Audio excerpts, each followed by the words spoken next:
Yeah, so remember how a few videos ago I said I was going to make a video on The Breakfast Club and it never happened? Well, that's this video.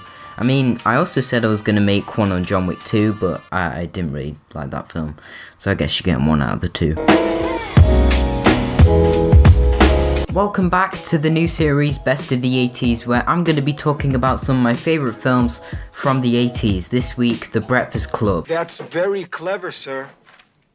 But what if there's a fire? I think violating fire codes and endangering the lives of children would be unwise at this juncture in your career, sir.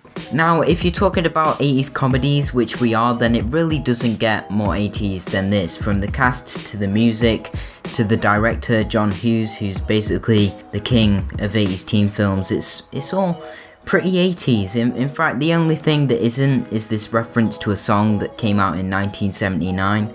But that won't really affect how much I like the film. I just wanted to put that in there, really. Now, this isn't my favourite 80s comedy. In fact, I'll probably go to Ferris Bueller's Day Off or Beverly Hills Cop, but it is very good and really funny. And like most John Hughes films, this one also has a simple plot. Basically, the film follows 5 high school students who end up in Saturday detention together and find out they have a lot more in common than they thought.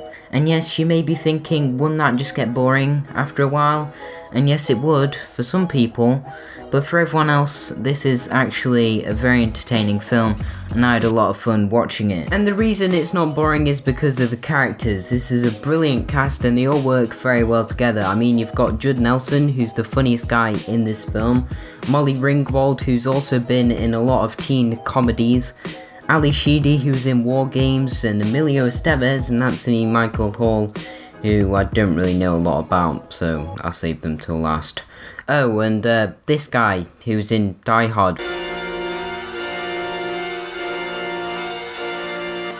I hope that's not a hostage. Which is funny, because when I made my Die Hard review, I said he was in Breakfast Club, and no, I'm not going to show anything from that video because it's really cringy, but you can still watch it if you just click on the card in the top right, because views, I guess. This film is also filled with lots of great and iconic moments, you know, like the lunch scene, you know, that iconic scene where they get lunch, the dance scene, the iconic ending where he punches the air and the credits start to roll. I mean, obviously, if you haven't seen it, then you have no idea what I'm talking about, but just trust me on this one. My favourite, which would have to be the one where they talk to each other about why they're in there.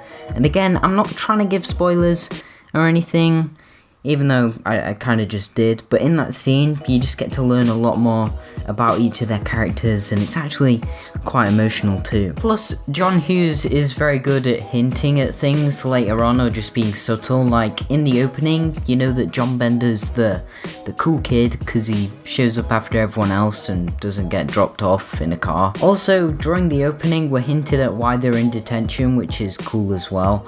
Obviously you wouldn't know that if you haven't seen it before, but I suppose you could make a guess. Anyway, that's all I have to say for The Breakfast Club. The next episode will hopefully not take as long to come out as this one, and yeah, it's going to be on Ferris Bueller's Day Off, and you're probably seeing a theme here. Yeah, I'm putting the same sort of films together, not that it matters, I'm just saying. And if you did enjoy this video, guys, be sure to like, subscribe, you know, and I will see you in the next one. Bye. Mr. Peterson? I think I owe you an apology, sir. Well, I should say you do. Well, Well, I think you should be sorry, for Christ's sake. A family member dies, and you insult me. What the hell is the matter with you, anyway? well, Pardon my French, but you're an asshole.